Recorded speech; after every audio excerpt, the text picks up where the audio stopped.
touched it. I got to make it go this time. Oh, there we are. I tell you what, if you missed Living on a Dime, you missed one of the best comedy routines in all of YouTube. That was awesome. I have not laughed that hard. Oh my gosh. I'm going to go out and buy a pressure cooker just so we can experience that.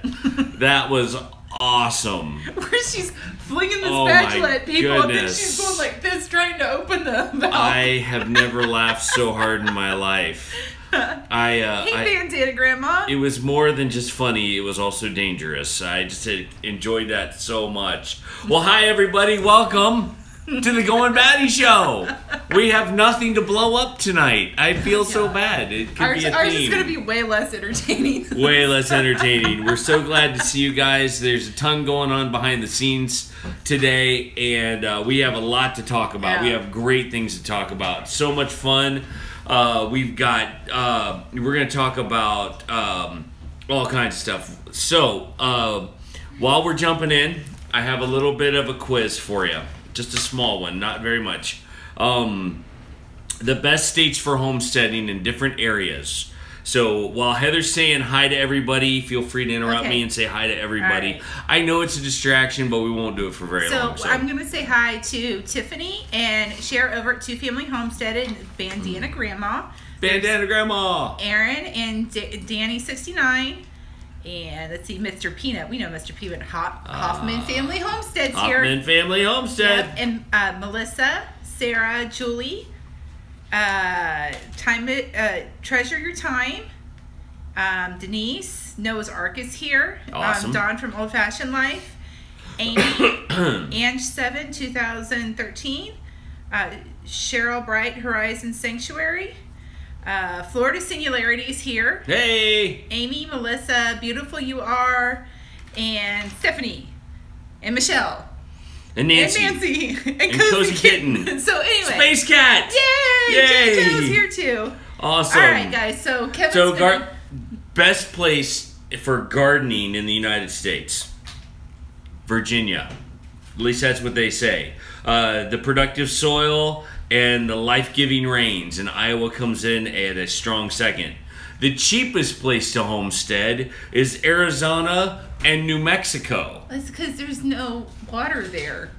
What makes it cheap? Because nothing grows. Well, I'm sure that there are things that grow like cactus, but yep, absolutely. Maybe I'm generalizing there. There's probably a lot of things you can grow. The most scenic places: Montana. Oh yeah, I bet. Yeah, oh yeah, Colorado. Oh yeah, probably. Yep.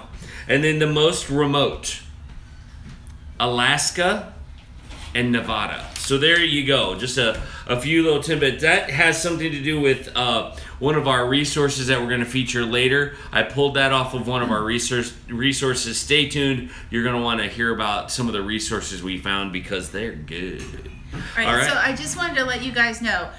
We've got more people coming in, and if you're going to ask us a question, please put it in capital letters so we can see it. And here's the thing. We had somebody ask when Kevin and Max was on the live feed, like, was it proper YouTube etiquette to say hi to your friends who have come into our chat? Say hi to whoever you want. Yes, carry on whatever please. Conversation you want. We don't care. Have fun and let's try not to worry about too much etiquette, right? Yeah. I mean, we are a family-friendly show. Oh, yeah. And so if the trolls visit, by all means, ignore them, and we're going to keep plugging away. We've got troll slayers. Dun, so dun, dun. Coco Noel and Katie and Cat Lover. And a whole bunch of others. And so we're going to jump right in with the first section of our show, which is our story. We have had a identity crisis, and it's bad. It's a horrible identity crisis. So we purchased some seeds. We got popolo seeds, we got pumpkin seeds, and then we got potato squash seeds. No, what happened was you had ordered... Oh, we got achicha seeds, yes. Popolo seeds, and then pumpkin seeds. Yeah. But... Hi, NZ Mermaid. Sorry. Hi, NZ Mermaid. That's not what we got. Well, what happened is that you ordered from American Homestead, in which they are a family that they save their own seeds and they sell them to people, and that's great, and we want to support those people. But he had ordered potato squash seeds. When they came, we got pumpkin seeds, pie pumpkin seeds. And all good things. Yeah, which is fine. We were like, okay, Yeah, well, you know, right. all the seeds probably look really similar. So it's you know, it was fun. So what I thought I had planted were 2 pumpkin plants. Yes. Well, one of them grew things that looked like this. And I was like, oh, it's a zucchini. It's a light colored zucchini. Well, I was wrong because I was supposed to let them grow bigger and they're supposed to look like this. Only this is picked early. This is picked early. It's not ripe yet. It's not ripe yet. They turn an orange color. It looks just like a These pumpkin. are the potato squashes. Yes. So I've been picking all of these and not letting but I've probably picked like 10 of them. We fried them. And not frying them like zucchini and roasting them, not thinking that they were actually the potato squash. Show me the other thing over there. Well, and then in the same package, we got this. And this is my one little pumpkin that has grown, and I think it's a pie pumpkin. I'm not sure. We're going to give it a try, and I'm going to see if I can make a pie out of it. So out of one packet, we got 2 different plants, and I was totally wrong. It wasn't a zucchini at all. So that has been rather humorous because I'm looking at it and going, okay, this looks like, I thought, well, maybe I'll just let it grow too big because I didn't see it. It had gotten into like in a corner and, you know, by the barn and everything, and I couldn't see it. Mm-hmm. So, but I believe that we do have the potato squashes. Only I didn't know it, so it was like, okay, I felt really dumb. Well, it's a learning curve for all of us, and our garden is starting to put out the vegetables. There's tomatoes coming out. There's green beans coming out. The cucumbers have stopped. We're done with those. Yeah. There's okra. Mm-hmm. Okra. Yep. And what has made us start thinking about food preservation, because we are about future food. One of the things that sustains the Goin Batty clan is future food, and what that looks like is a multitude of things. So let me run through future food because Heather's got some stuff to show you. One part of future food. Sorry, yes. Books for people too. I'm feeling much better now. I had about like 2 days of where I was feeling kind of cruddy, and then I'm doing much better now. So yeah, she's doing better. Yeah, she's doing good. Anyway, so future food is food that you can line up in your home store or in your back stock or whatever you want to call it, your dry stock storage, that will sustain you for a long period of time if something goes down. A back stock, if you will, that you can go to take care of meals when something happens, or just to help lessen the cost of your groceries. One of the biggest things that we've experienced, and I know you're going to have a little buffering right now because we've got a poor connection and I don't know why, but one of the things that we've experienced, I'm using the other thing. All right. So anyway, one of the things that we've experienced is having a backstock, having food storage, and growing a garden and canning, and it creates future food for us. And so that means food preservation. It means canning. It means having a freezer that can get stocked. It means starting a home store. And it means also Thrive Life Food, which we'll talk about in a little bit. But Heather, why don't you show them some of our food preservation? Okay. So and show us some of the canning stuff. I had I canned chicken stock. This is made out of, you can see stuff kind of floating in here, and that's not fat or anything. I make chicken stock out of our chicken bones, and this is bone broth. And so it has like some of that gelatin in it that's supposed to be really good for you, like when you're not feeling well and stuff like that. It helps boost your immune system. So this is our chicken stock that I canned. I did about 6 quarts of it. Yep. So I canned that this week, and then this is our tomato sauce. Now I know it looks a little odd. It looks almost like enchilada sauce, but that is because I use the purple Russian tomatoes. Mm-hmm. So it's going to be darker, but it still worked out really well. So what I did is, if you sorry, excuse me.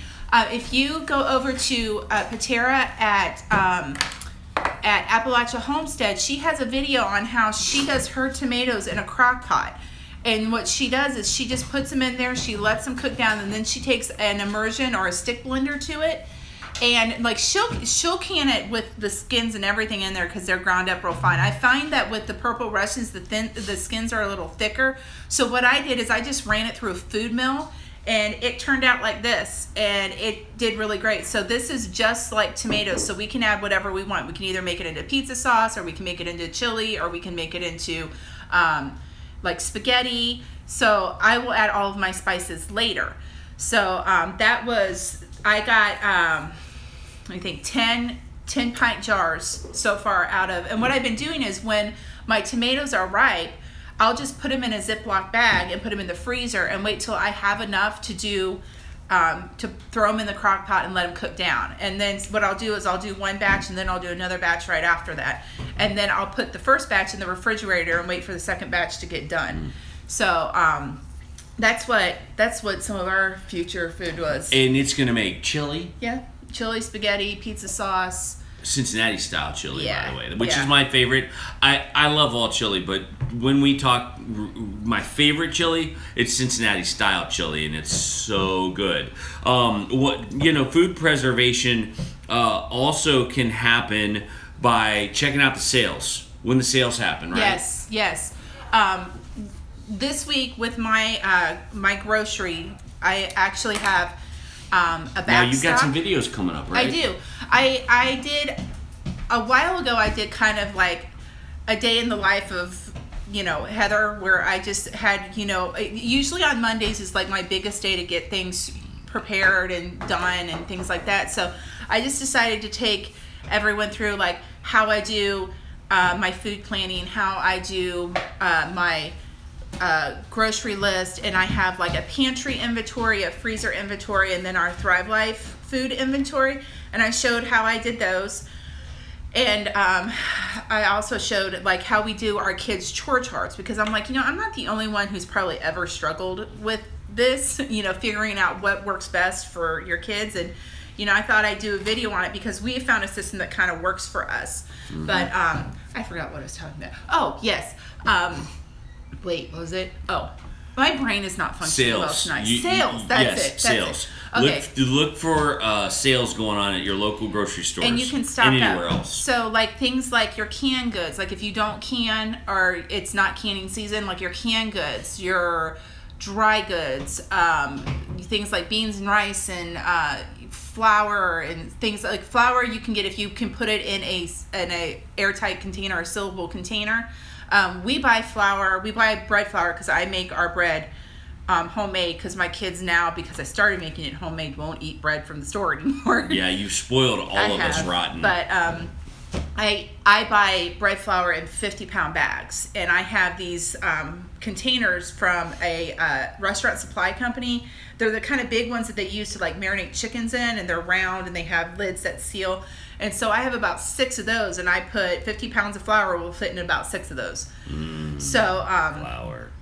So you can stock up on stuff like that when you see it go on sale, because like usually you'll find certain things like, around Thanksgiving, like pumpkin will go on sale. If you buy canned pumpkin, I am just having a horrible time talking tonight. You're doing a good job. If you buy canned pumpkin, you can use it. It'll last a year, but you can also use it as a replacement in like a cake. Like if you bought a cake mix, instead of using the oil and I believe it's the eggs, you can put a can of pumpkin in instead, and you'll have a kind of a dense, really moist cake. Your sugar will go on sale around Christmas and Thanksgiving and Easter. Hams will go on sale, turkeys, things like that, and you can stock up on stuff like that. Right now, we don't have a freezer. We used to have one, but we don't anymore. We just have the one on top of the refrigerator, and so we can't. I used to make up meals, and there's somebody here. I was watching their video and I saw her in the live chat. It's was it Wonderful? Oh, shoot, what we have it written down here.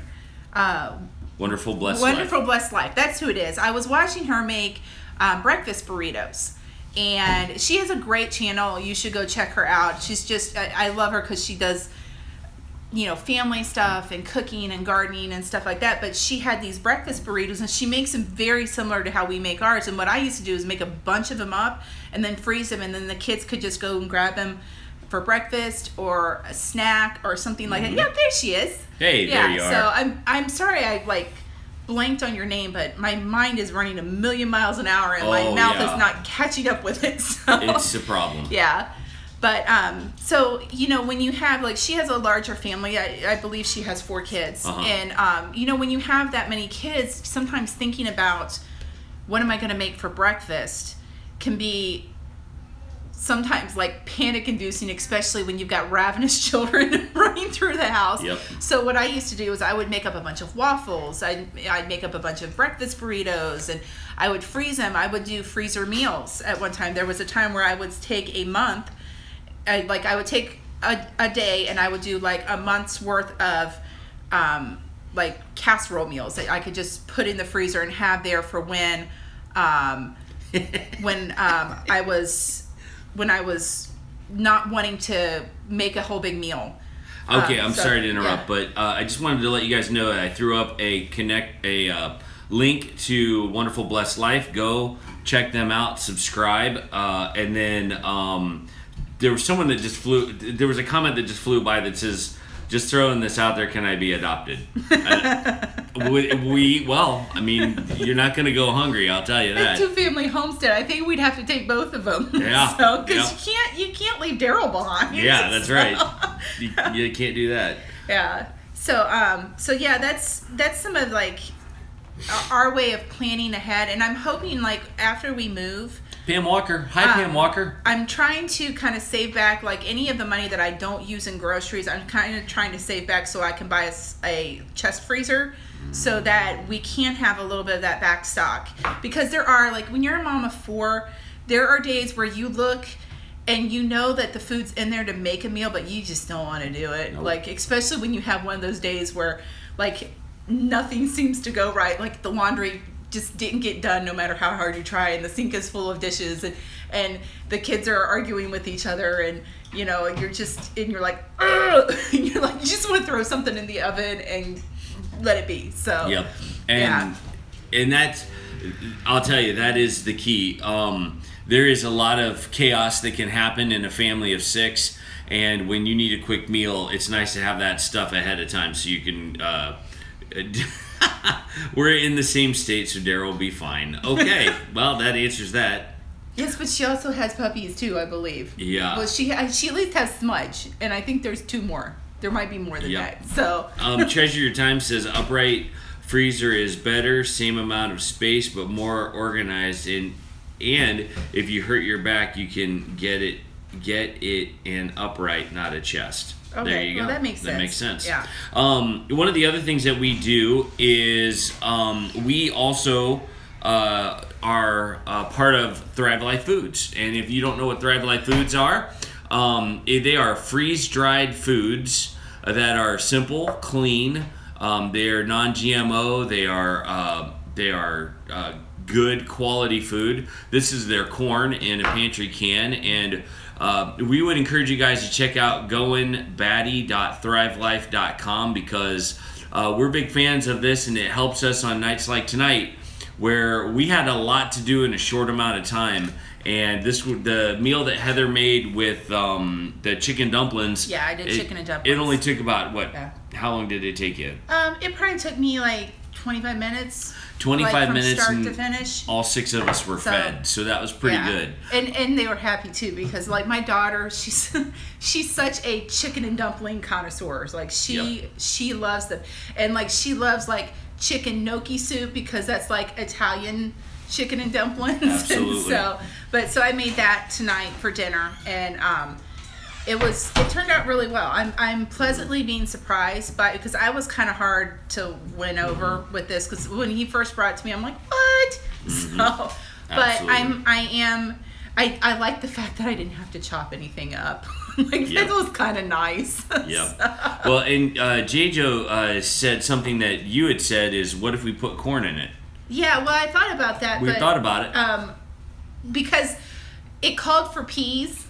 And Yep. I don't like peas. I don't so like peas we don't either. eat peas. Yeah. Now, there may be other people in the family that like peas, and my kids will probably grow up thinking that they didn't like peas and then realize one day that they did. It was just mom didn't like peas. It's about the only vegetable that I don't care for. You know, it's I funny. like them raw. I like them raw too. That's I don't funny. like them cooked. They're little icky green balls of mushy poison.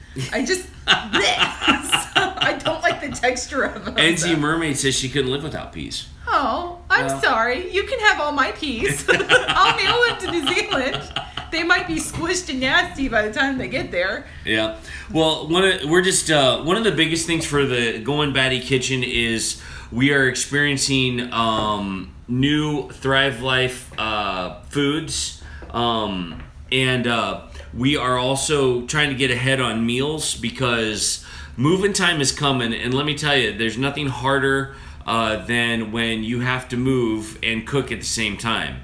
And so if we can get some of those meals prepared ahead of time so that all we got to do is nuke them, we'll be good to go. Yeah. And a lot of the Thrive Life food, some of it's really great snacks. I mean, the fruits like the peaches, the apples, the blueberries, the strawberries, those are great, great snacks, healthy snacks. There's nothing added to them. If it's strawberries, it's strawberries. If it's corn, Maggie Jo's with me. She doesn't like peas either. oh, good. If it's corn, it's just corn. There's nothing else in there. And so we're going to be using Thrive Life to help us move in more ways than one. So anyway, I just encourage you guys, if you guys would like to know more about that, click on our link.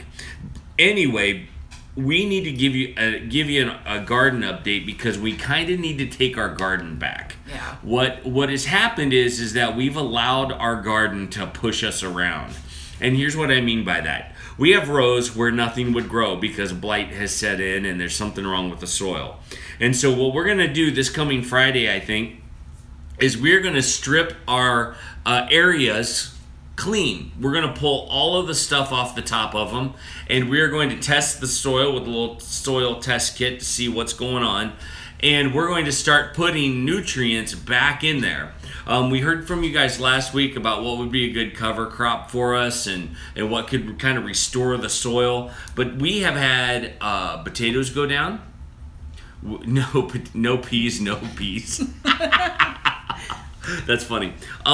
We've had potatoes go bad. We've had cucumbers die off. Even some of our zucchini hasn't done exactly what we wanted. Well, it to it's do. because it wasn't zucchini. It was something else. Potato squash. Yeah, but I've been encouraged that some of what we're doing is good. Like the tomatoes are going great.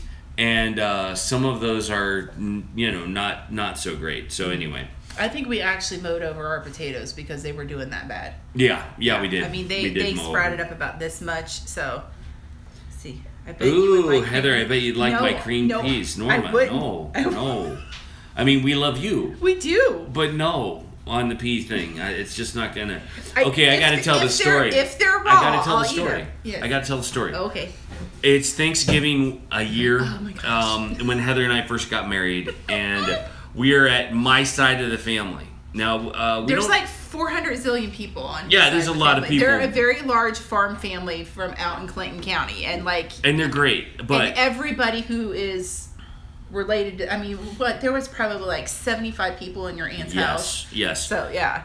And everybody cooks wonderfully, except for my mom. And she has a lot of great other qualities. She likes creativity when she cooks, and so what that means is she will have cabbage in Jell-O. Yes, I said cabbage and Jell-O, and it's not that odd, but because I kind of grew up with cabbage and red Jell-O, it was just this thing they did. I don't know why they did it. They just did it. It was one of those 1950s things. I was watching a lady who does like retro recipes, and like Jell-O was the in thing from like about 1900 to like 1960, and they put everything encapsulated in Jell-O. So anyway, go ahead. Yeah, and so when we went there, we encountered my mom. She had made a creative dessert. And it looked a lot like peas and carrot, not peas and carrot. It looked a lot like carrot cake. But when you cut into it, it wasn't a spice cake at all. It was more like a poppy seed thing, and inside of it were peas and carrots baked into the cake. I looked at Kevin. I'm like, what is that? It wasn't. It was not of this world. It was just. I love my mom dearly, and when we used to make things from scratch, we would scratch them out of the can because it was just easier to do it that way. And so it is just one of those things that I think is. I just think it's funny because I married an incredible cook. She does amazing things. But let me tell you, the Jell-O and the cabbage, I have not seen that at all. I'd rather not see that. Your mom did that like the Christmas the first Christmas that we were married, and I remember your grandmother and grandfather were just like opposite people. Where Grammy is like, I want everyone to be happy and I want everyone to feel great, and Papa was just like brutally honest and like Jell-O and cabbage. Yeah, Grammy's going, well, it's not half bad, and Papa would like, speak up. It ain't half good. That's right. So, and I'm just sitting there going, what is going on here? So. It was funny. It's one of those. Every family has their unique things, right? So that was one of their unique things. Yeah. Treasure your time. I saw your question about the pricing for Thrive Life. That does look correct on those awesome simple plate meals. So yes, that cost looks correct. But anyway, we have had a garden that has needed to be taken back. So how do I not scream ew? Because my parents raised me better than that. Okay, here's the thing. Here's how my parents raised me. That if my mom and dad, their philosophy was, my dad works really hard to bring food into this house. My mom works really hard to create the meals. If we were not allowed to say, ew, I don't like that, because it was rude and it was disrespectful. And if you did say, ew, I don't like that, you got another spoonful. And like my parents, their thing was you got a tablespoon. You had to try everything. You didn't have to, eat a big helping of it. You just had to try some of it. So if you said, ew, you got another spoonful. So my fear is when that pea and carrot cake came out and that Jell-O with cabbage in it, if I said, ew, I might get another spoonful. So I didn't want that. So yeah, choke it down the best you can, Yeah. So anyway, I did not eat the cake. There was enough people in that house that I could walk by it and then go, Yeah. So, I'm not sure anyone ate that cake.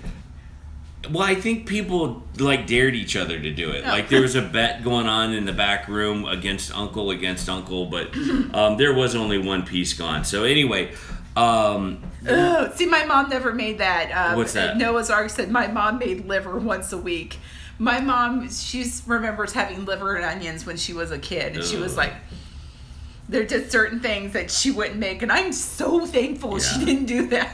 Because the smell of it cooking, I've smelled it cooking, and I'm like, ugh. What was it again? Liver. Yeah, liver and onions. I can't get past the aftertaste. Like, you eat this piece of meat, and it tastes a little like steak, and then the aftertaste comes, and you're like, oh. But, here's the thing. They didn't let anything go to waste back then. Yeah. And there was a lot of things that they used. And so, were you able to help other families with your garden? We have tried to be generous with the things that we've gotten, but our garden hasn't launched out to the point where we were able to do it before our garden started. What I did is I gave plants to there's a neighbor gentleman over here. I gave about 6 plants to him. I gave some to both of my brothers, my grandmother and my aunt. We helped plant some stuff in their front flower beds. I believe I gave them some cucumber plants. But it's been hard because we really haven't gotten that much, and so what I've been doing is, making sure that, I planted okra specifically because my grandmother really likes it. I like it too. Fried, it's got to be fried. You can't really eat it any other way, or it's like eating snot. But I don't want to do that. But so I've been trying to, because she's 88 years old and doesn't need to be up and around and cooking things. Like I went down there today. Katie was down there learning how to make jewelry, make a necklace and stuff like that. And like I went out in the front yard and I picked her tomatoes because I could see them. Like she doesn't wander outside that often, and I don't want her tomatoes to go bad, so I'll go over there and pick them for her and stuff. But it's just been kind of hard because we're not, we haven't had this like stellar crop of anything. So it's, so yeah. Yeah, so there you go. Let me go here. There we go. All right.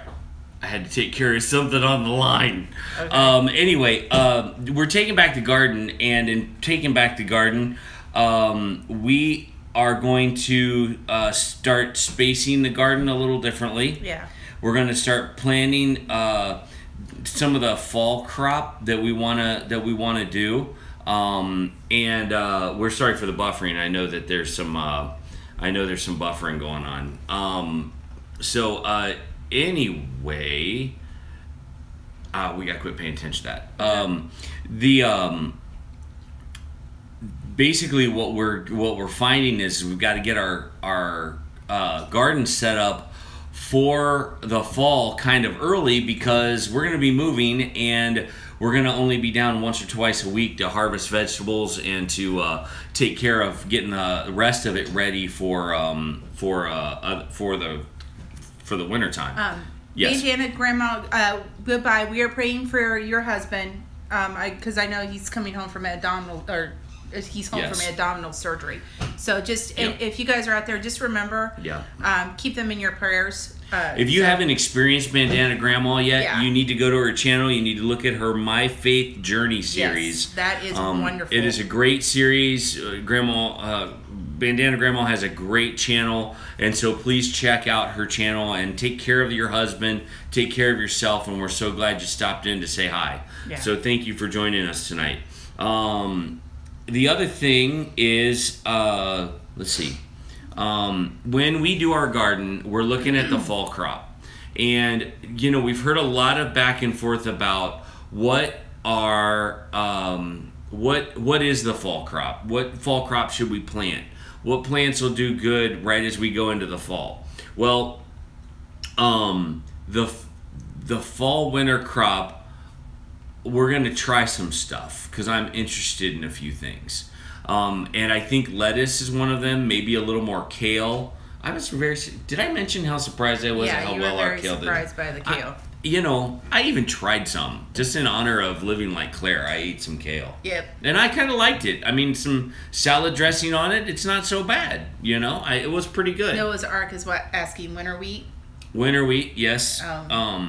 But I was also wondering, is there a cold crop? Carrots. Carrots, thank you. That's one of them. And our problem here is that we have soil that has a lot of clay in it. And I planted carrots in the spring and 0 of them came up. None of them did. So, and I'm wondering if it's because of the the clay that we have in the soil. So it's just been, like I said, I planted like 2 rows of carrots and none of them came up. So, and I'm like, well, I didn't think like 2 packages of seeds could be bad. So, yeah, so I don't know. I mean, is there any other turnips, rutabagas? Yep, I like that. So let's see what else. Heather, try container gardening for your carrots. That's smart. Well, and that's actually something that we learned from Arms Family Homestead. Yeah. They have the hoop house. The hoop house, but in that hoop house they have these beds that are up off the ground. Kohlrabi. I like kohlrabi. Who's Robbie? No, kohlrabi. That's what it's a plant. His first name's Cola? No. Last name's Robbie? No. It doesn't make any sense. You're a dork. I love it. Yeah, so root crops. That's funny. Yeah. Good night, Angie's Pantry. Good night. Good night. Good night. That kind of stuff is the stuff that I love because we can still eat off of it. And if nothing else, our rabbits can eat off of it. And again, we want to minimize the amount of food that we're feeding, that we're having to buy, and utilize the stuff that that we want, you know, that we really want to have. Since you need sandy soil for carrots, I did vertical gardening and was successful. So that you went up with them. So thanks, Lisa. Yeah, thank you. That helps us a lot. That's good to know, because like I said, the carrots did squat this year. So yeah, they were short, and you know. Yeah, well, they weren't even short. They didn't even germinate. Right. So right. Yeah. Just the idea of reclaiming our garden again. We made the mistake of we tried the Back to Eden style thing, and I think I know where we made our mistake. We put cardboard down, and I don't think that cardboard was good for the soil. And so we're going to go back through, we're going to lift up all the wood chips, we're going to lift up all of the cardboard, we're going to throw that into a compost pile, and we're going to dump some rabbit poop on the garden and let it sit. It says, Mr. Batty, boil potatoes and steam kale, and then fry in garlic, oil, and butter. You'll love it. Wow, Amy T, that does sound kind of good. Kind of good. Rotate your crops. My wife did that with me when I was married. Huh, all right. Yeah, well, here's the other plan. If you guys have seen our garden, you know that there's about a 2-foot path in between each row of our garden that's nothing but grass. And so that soil has rested this entire season. And it's rested for like 30 years. So. Well, yeah, that's true. And so what we're going to do is we're going to plant cover crop on top of that. And we're going to till up the grass area and make that the garden next year, so that we're alternating which one we use, and the soil gets to rest. Yeah. But here's one thing that we're going to learn how to do. We're going to learn how to use a soil test kit. I know we can get these at a local store. Well, I know the Old Alabama Gardener, there's one that he was talking about that he uses. Yep. So, but yeah, you can get them, I think, at most garden stores and stuff like that. Anyway, yeah. It's funny, but we don't have a chicken update this week. We don't, because we're getting ready to get rid of all of our chickens. Yep. Out they go. Yep. We talked about this last week with some of the things that we're experiencing. We're having to get rid of our chickens, and that is by all means one of the difficult parts of moving into the urban homestead. So, hey, big screen. Anyway, excuse me. We should just move into our favorite things. Yeah. Don't you think we should just move into our favorite things? You know, the rabbits are still rabbits, so. Yeah, the rabbit update is pretty much. You have my favorite thing. Yeah. Let me have that. And the peanut gallery has taken over the show. It's a little scary. Hey, Adeline. Hi, Adeline. All right, so favorite things. Favorite things. You're up. So this little thing here is one of my favorite things when I'm canning, because this little thing here keeps me from burning my little fingers when I have to sterilize my jar lids and I have to pull them out. And this guy's a strong magnet. I mean, it just pulls it'll pull those lids right out of that hot water. Mm-hmm. And sometimes it'll pull 2 or 3 of them out at the same time. But like the lids and rings and stuff like that, when I sterilize them, I love this thing. And then my other thing is this here, is the jar lifter.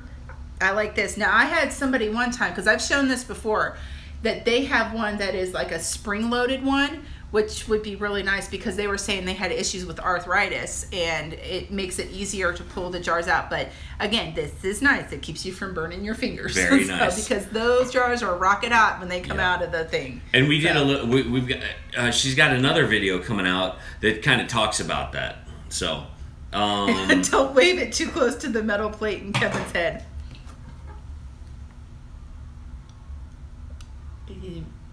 I don't have a metal plate in my head. I don't set off the alarms at Kings Island. At the airport. That's right. So, no, you did set off the alarm at Kings Island. Remember, it was your belt buckle. Sorry. It wasn't the metal plate in his head, though. I have set off other alarms because I have a screw in my knee. And people were like taking a wand and waving past my knee, thinking I was smuggling in like something weird. Yeah. It was kind of funny.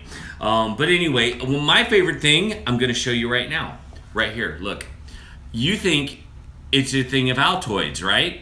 It's not. It is a little survivor kit. When you open it up, look at all the stuff we were able to put in there. So there were we put a little like antiseptic handy wipe in there. We put some alcohol prep things in there. We put in some cayenne pepper. So if you ever get cut, that will stop the bleeding right there. There's a little gauze in there. The Goin Batty clan don't have any Band-Aids, or they would have been in here too. We got a little blade in case you need to cut something for your survival kit. Katie helped me put all this together. We have a striker and a compass in there. And we have, let's see, ointment. And we have an empty baggie in case we need to keep something waterproof. We have the cool part in here is we've got the aluminum foil to do the reflection of the sun if you get stuck somewhere and you need to signal somebody or do a little signaling. You can use that. Wait, what was the cayenne pepper for? Stop bleeding. Oh, okay. Yeah. That's gonna hurt. Well, yeah, it is, but it's also it's something that'll help. Let me show you these if I can get them out of there. It's very tough to. These little needles right here are magnetized. And if you put them on a leaf in water, it'll show you which way is north. So it'll give you a compass and a way to figure out how to get out of where. So those needles are magnetized in there, and then some safety pins in there as well. So we've kind of put this little thing together, now that I've completely taken it apart, so that you guys could see. Smelling an onion will stop the bleeding in your nose. Oh, that's handy. I didn't know that.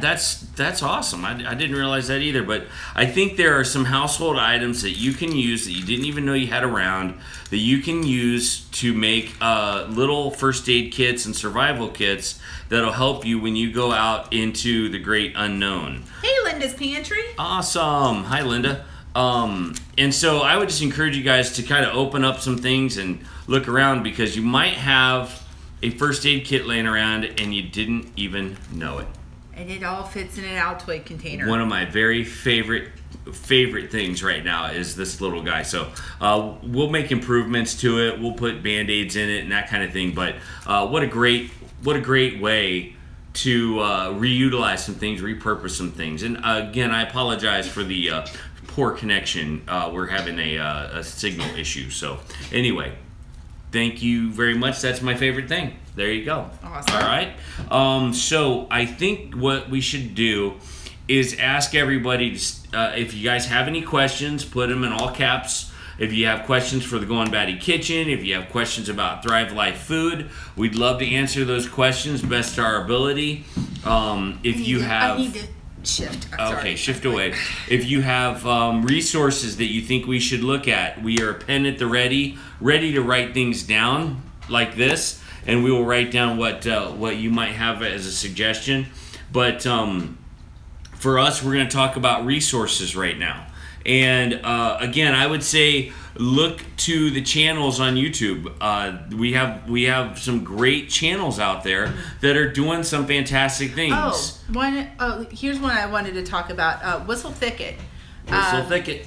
He had a video that he did on a outdoor vegetable washing stand, and what he had done is he had made it, I think it was like 2 tiers high and maybe two squares across, where he had taken what was it, 1 by 1 what's that called, like hard cloth, or and he had put it on these frames, and then he had 2 levels of them, and he would just wash his vegetables off outside, which is brilliant because you bring them in and they're like, make a mess in your kitchen. And he also did a video which I thought was really great, because a lot of times you don't see when people do something that is where, you know, like you've seen with us, where it's like, okay, this has not worked in our garden. But he was talking about, you know, like the 7 things that he learned from his garden this year. And like, you know, he was talking about, he learned his family doesn't like cabbage, so they planted way too much cabbage this year. And he said, you know, I learned that pumpkins need a lot of space. Well, we found that out too, because that pumpkin vine went crazy on us. It went everywhere. But he has a lot of great videos out there. So if you can check him out too, it's Whistle Thicket. And I actually learned about him from Hewitt Homestead, and that's another channel that, I mean, I know we talk about him quite a bit, but I really like him too. I mean, he's just a great guy, and he's got some really great ideas, and you know, and you get to see what people grow in different areas, because you know, Hewitt Homestead, he's in Florida, so he's got weird growing seasons because it can get really hot and really wet. And Florida singularities there too. But it's longer. Yep. His growing season is longer, and I believe like Whistle Thicket, I think that he might be in either North or South Carolina, and you know, they have a pretty decent growing season. Us here, ours is from about May to the beginning of August. That's all our growing season really is, unless you're doing real cold hardy crops, because it'll start getting pretty cold, you know, about mid-September. You know, you're dropping down into like the 40s at night and stuff like that. So Old-fashioned life. Have you read the Encyclopedia of Country Living? We have that book. It's in storage, but we love that book. That is awesome. That's a handy book. Yeah. Also, I'd like to do a little bit of a shout out to Willow Creek Homestead. They have a lot of kids. They homeschool their kids, and they use the homesteading experience to teach their kids, which I'm a huge fan of, because our kids are learning a lot because of the homesteading that we do. And I just encourage you guys to check out these channels, but also, okay. All right. There's a great book called Modern Pioneering, which is a lot of fun. Most of the stuff in here is about cooking, but there are some other really fun things that you can do in this book. I think that's a really great book. Matter of fact, that's we're gonna buy. This is the second time that I've had Heather check it out of the library for me. Yeah. And it is also a place where I got this idea. So wonderful. Blessed Life said Willow Creek has a great rabbit setup. Oh yeah, we'll have to check that out. Yeah. Awesome. Very cool. And then online, this is a website called Wide Open Spaces. If you are a hunter, a fisher, an outdoorsman of all kinds like myself, let's pretend that was true, folks. Go to the wideopenspaces.com or Google Wide Open Spaces. They have a great resource there. These guys know everything and can connect you to a lot of great resources and show you some things about hunting, fishing, camping, vascular surgery, all kind. No, not vascular surgery. Not vascular surgery, but they're just a really great resource for homesteading. So I would encourage you guys to check that out. All right. Gosh, that is the crux of the matter. That's what we've got going on. We're very excited about what the future homestead is going to look like. We have been talking a lot and planning a lot and thinking a lot about what the urban homestead is going to be, and I think it's going to be a great thing. I really do. Wonderful. Blessed Life says she just requested that book at the library. Oh man, I'll tell you, it's a good book. I like it a lot. It is. You know, the library has been a really great resource, and the funny thing is I've checked out every homesteading book that they have. You've got a couple over there, don't you? Yeah. Oh yeah, we got these. Yeah. Kevin wanted to check out those. So. Yeah, I wanted to check out just some general weird things, like you know, we're into Thrive Life. If you know anything about us, we're probably driving you nuts with it. But I wanted to look into the complete guide of drying foods at home. How do you do that at home, and is it? Because we don't know how to do that at home. And you know, it's probably not something cost effective for us because Thrive is such a great deal. We don't have a dehydrator either. Exactly. Yeah. But it would make a really good read if it is something you want to investigate. I would suggest doing it because you've got to get all the resources you can, you know. Libraries are the best. I mean, you're just going to find everything there. And so anyway, the other thing is the beginner's guide to making and using dried foods. So yeah, I got two books on that because I thought, you know, ooh, was that lightning?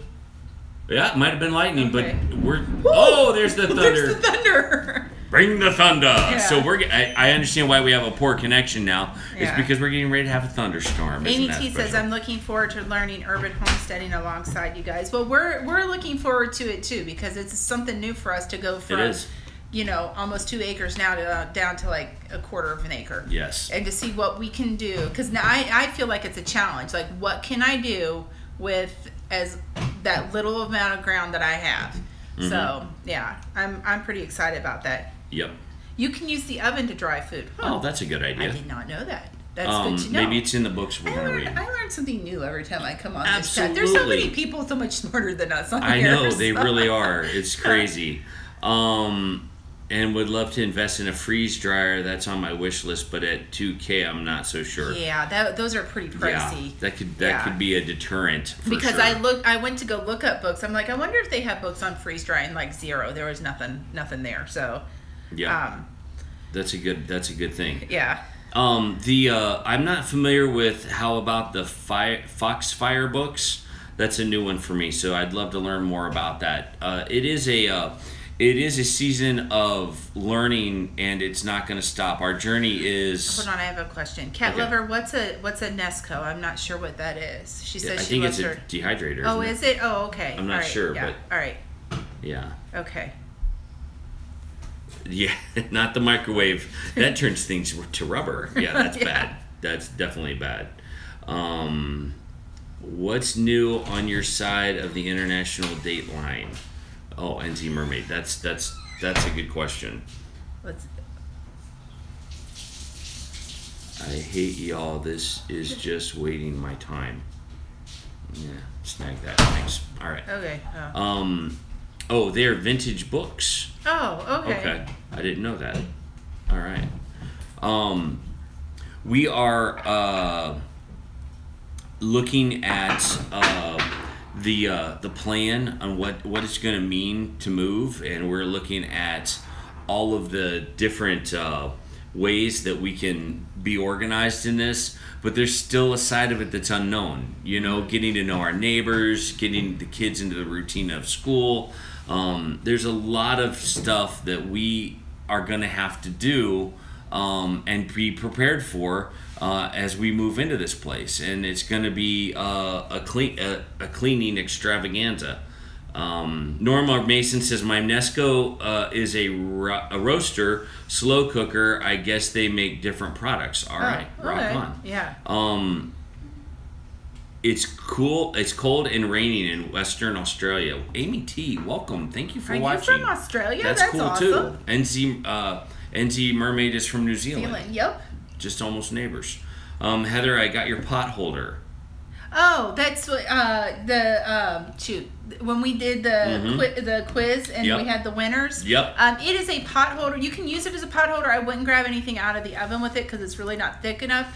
It's actually a dishcloth. Dishcloth. Yeah, but you can use it like to set on the table and to put protect something your on. table. Yeah. But when it comes to pulling things out of the oven, I wouldn't. I make ones that are thicker than that to pull things out of the oven with. But absolutely. Yeah. So I also saw that Coco Noel got hers too. Awesome. So and I also watched her make dill pickle brine chicken, and I told her, I'm like, that's how Chick-fil-A makes their chicken. I had a cousin who used to work for the company that delivered the chicken to Chick-fil-A, and he said that came about because the guy who originally started it was extremely frugal and he didn't throw anything away, and so he decided to use the pickle juice to brine the chicken in to tenderize it. And then that's how that flavor for Chick-fil-A's chicken sandwiches came about. So I am forgetting his name. I don't remember. Truett? Something like Truett that. Kathy or something like that? Yeah. Is that right? There you go. Yeah. There you go. You heard it here first. That's kind of the homesteading stuff that we had planned to talk about tonight. And so if you guys have questions and comments, by all means, shoot them at us, and we'd love to just have some. Donna Terry's here. Hi, Donna Terry. How are you? We're live, and you're here, so I guess you know that. But anyway, she's Kevin. I know. Well, I'm simple. Well, better late than never, Donna. We love seeing you here. Absolutely. We are wrapping things up with the homestead, and we're going to have to figure out the final stages of getting the chickens out of here and cleaning up the chicken equipment. A lot of the chicken equipment's going to go into storage for when it's time to pull it out at the next level. But I'm telling you, This is going to be on a side note. I'm loving Devo time, Mr. Batty. I'm glad you like it, and thank you for joining us. Every morning at 7 o'clock, I'm doing a Devo, and if you don't know what that means, it's a devotional. It's a Bible study where we get together and we read the Bible and we talk about what it might mean and how it might apply to our life. And we'd love to have you. If that's not your thing, that's okay. But we are a family of faith, and we pray at the end of every one of our shows, and we'll do that tonight as well. And did we have anything else homesteading we needed to talk about? I don't think so.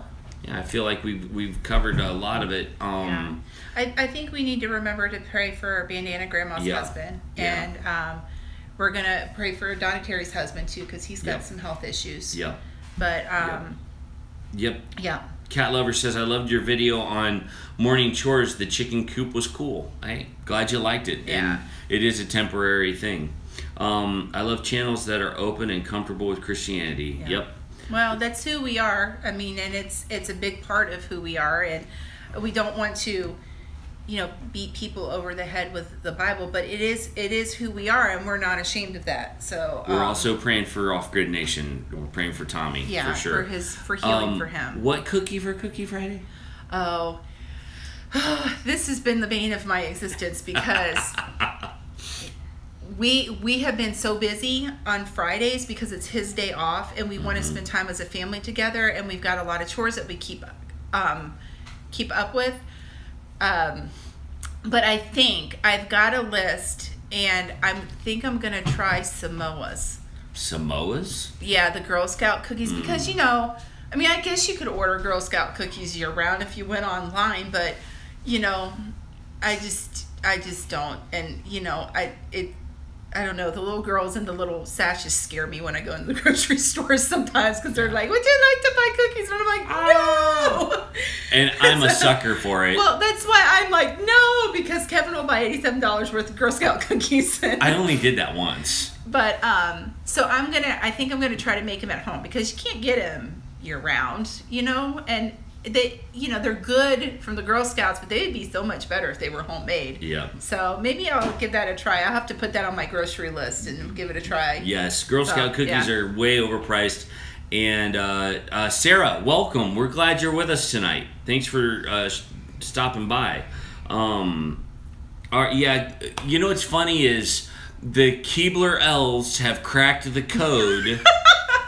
I'm sorry, Amy T said Miss Heather introduced me to Brookie's Evil Goodness. Yes. Brookie's are awesome because it's for that awesome. indecisive person who they don't know if they want a chocolate chip cookie, they don't know if they want a brownie, and you just put them together, and now you have Brookie's, and they are awesome. Well, who was it? Oh, no, Hoffman Homestead. Hoffman Homestead. Their little girl, they had Brookie's, and she was selling them to get writing lessons.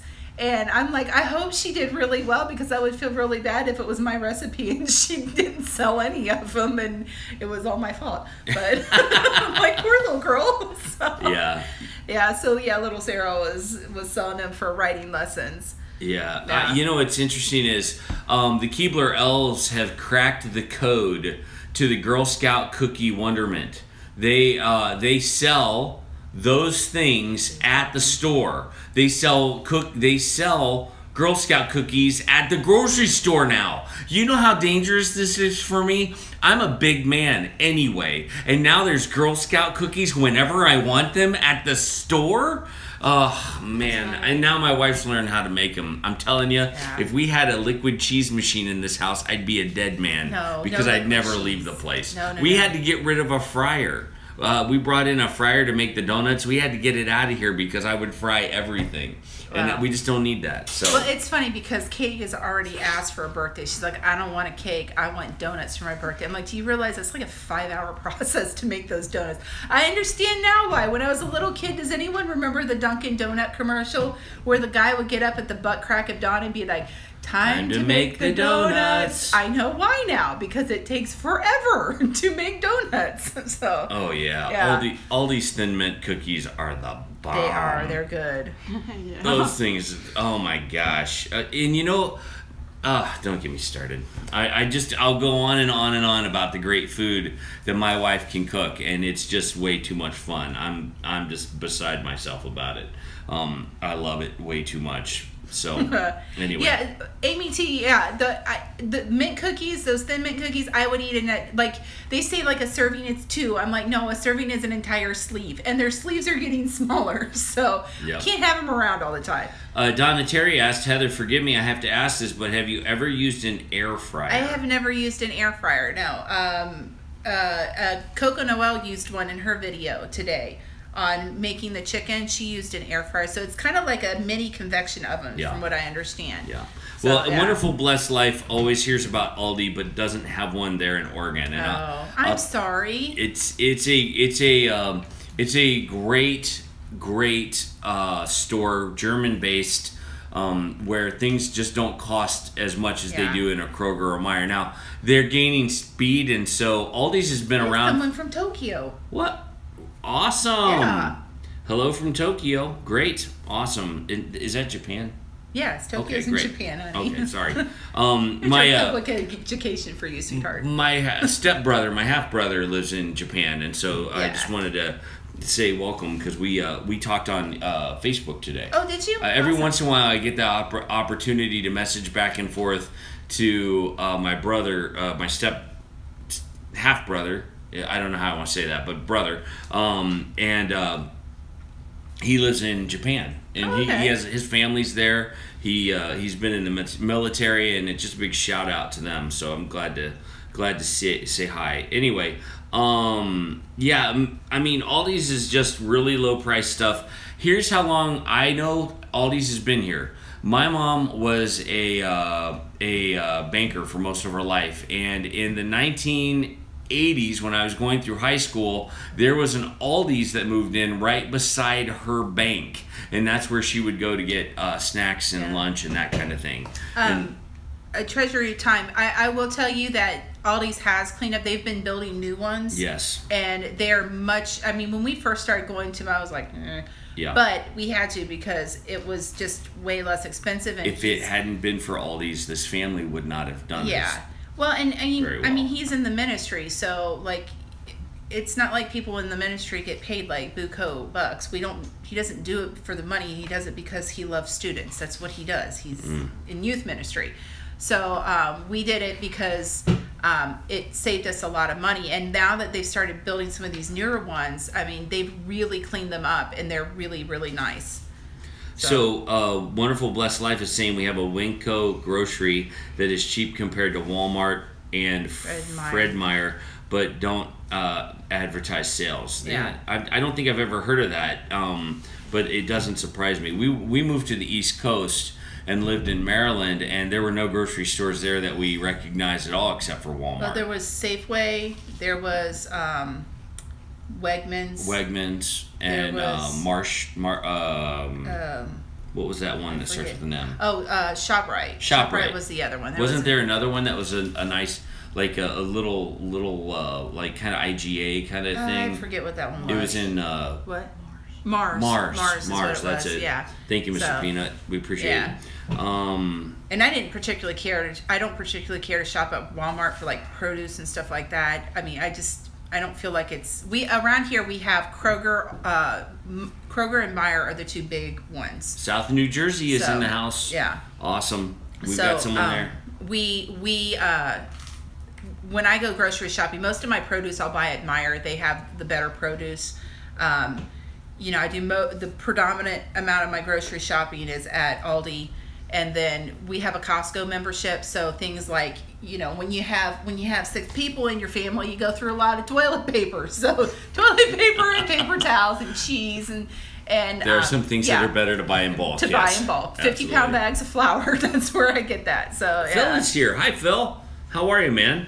Phil makes the best ice cream. I can never seem to get here on time. He does make the best ice cream. Best ice cream. I love it. I think it's awesome. I think Phil needs to come over, and I will make blackberry crisp, and he can bring the ice cream. Oh man, that's good. I'll tell you, that's real good. Well, I'll tell you, guys. A lot of folks ask how they can support us in ministry, and the biggest thing is prayer. We want you guys to be praying for us, praying for our family, praying for our move. If you feel led to do so, check out our Thrive Life products. I'm very excited about that, and I think it's great. You can also check out goinbattystore.com, where you will find some awesome crocheted items. My beautiful bride has taken time to crochet a bunch of hats, a bunch of scarves, a bunch of... Winter's coming. Winter is coming, and they're awesome, and those, they keep you warm. Like blanket scarves that were really popular. My daughter has made some... she's made some aprons, and like my favorite one that she's made is she's got one that's Batgirl, Wonder Woman, and Supergirl on it. Yep. And it's really cute. I really like that one a lot. Yep. So, and then I made this for my son. It's his Yoda hat. So he asked me for a Yoda hat, so I made him a Yoda hat. So you gotta fix it. There you go. Crochet is good, I like. So yeah. Well, I know it's hard to take me seriously with that on, so we'll just say goodbye to that. It's probably hard to take me serious either way, but we would love for you to check out our goinbattystore.com. Katie put a link in the live chat, and then we'll have one down below. So anyway, there's some great things on there. Katie is looking at the possibility of becoming a master seamstress, and so we're going to be helping her figure that out. And there's a lot of stuff brewing with the boys as well, so it's going to be great. There's some really exciting things coming up in the future. Treasure Your Time says, I crochet too. My daughter loves her poncho I made her. She wore it all this summer. It was 90 degrees here. The poor little thing's probably sweating to death. That's awesome. Yoda hat on Kev is good, methinks. That's funny. Well, guys, that's I think that's our show for tonight. Yep. Thank you so much for joining us. If you guys have any questions or comments, by all means, feel free to leave them down below. If you know someone that might want to get to know the Goin Batty channel, please share us on Facebook. Check us out on Facebook as well, and we're gonna wrap things up with a prayer. Well, I want to say one thing. If you want a really good laugh tonight, you need to go watch Living on a Dime and watch them with their new Instapod. Oh my gosh, it was hysterical. That was genius. Yes. You couldn't write comedy like that. It was awesome. Check their channel out and subscribe if you haven't. More than likely you have, because you're familiar with the Homestead Network. If you're not, check them out. And anyway, we're going to pray. And guys, thank you so much for being here and being an encouragement to our family.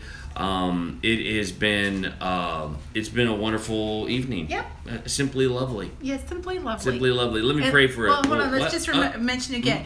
Remember to check out Bandana Grandma, especially her faith journey.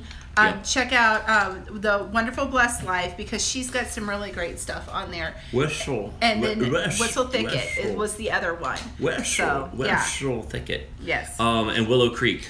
Yeah, Willow Creek. Willow Creek Homestead. Yes. And check your local library for awesome homesteading Amy, books. we wanted to see what happened. Well, she was thanking us for letting them finish their live stream. Because Kevin and I were going, no, you can't stop yet. Go ahead. We'll go on later. We want to see what happens. Yeah. I was on the edge of my seat. I'm like, we're not going on. I want to see it. Yeah. If you're interested, please join me in the morning, 7 o'clock Eastern Standard Time, for our devotion. And let me pray for us, and we'll get on with things. All right. Heavenly Father, we thank you so much for the privilege it is to hang out with these amazing people. Thanks for the opportunity to talk about homesteading and all the things that go along beside it. Father God, you know what's going on in the lives of all these amazing people, and we would pray that you would bless them in a very real way. God, show up in their lives and give them confidence in your creation. Thanks for the time you've given us. Go before us, beside us, and behind us. We pray these things in your Son's awesome name. Amen. Amen. All right, guys. Well, that is the show. That's a wrap. And keep an eye out, because there's a lot of videos coming out. Heather, we're gonna have a slew of them come out all at once, because it's a playlist called A Day in the Life, and there's probably 5 or 6 videos of Heather just going through her day. And because of our limited video capability, we're going to be loading those up, probably 5 or 6 separate videos, but it was actually one video we cut into 5 or 6 parts because of our limited ability to do that stuff. So check that out, and you know, we'll see you soon. Who knows, there might be a Friday night freestyle. We just don't have any clue. Okay. So, all right, thanks for tuning in. We'll see you guys later. More updates as we go. There's my finger. Bye. Wait. Bye. Bye.